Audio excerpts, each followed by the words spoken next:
জয় শিবধাম। আমি অপর্ণা চ্যাটার্জি, সাঁতরাগাছি, হাওড়ায় থাকি। আমি এবং আমার পরিবারের সকলে শিবধামের ভক্ত। তাই এই অডিওটা একটা লোভী লোক, যার শাস্ত্র, বিজ্ঞান, আত্মা, পরমাত্মা কোনো বিষয়ে জ্ঞান নেই, অন্ধকূপে যে শুধু উদরের চিন্তায় দিন কাটায়, সে কিনা হাজার লক্ষ কোটি যোজন দূর অন্ধকার থেকে আমাদের আত্মার পরম প্রিয় শিবধামকে বদনাম করে বন্ধ করবে। খুব ভালো, চেষ্টা করুক। দেখি ওর সাথে থাকা গুটি কতক অন্ধ কতদিন ওর সঙ্গে থাকে।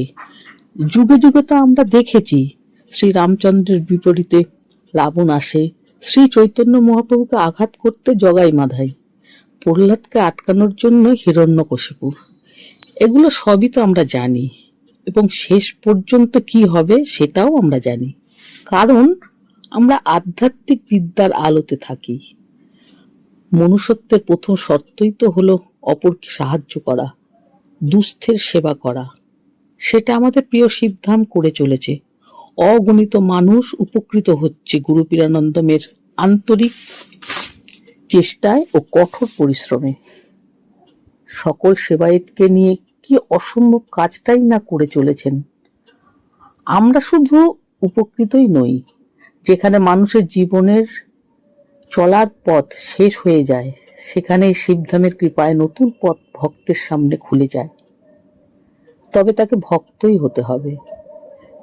কিছু জন তো ভক্ত সেজে এসে সুবিধা নিয়ে সুযোগ পেলেই এইসব নোংরা লোকের হাত ধরে টাকা ফেরত নিতে লাইনে দাঁড়ায়। তাদের উদ্দেশ্যেই বলছি, একদিন এক বছর জীবন নয়। শিবধামের সাথে যারা এই বিশ্বাসঘাতকতা করে খুশি হয়েছেন, কালের আবর্তে এই ঋণ শোধ করতে হবে জন্ম জন্মান্তর ধরে।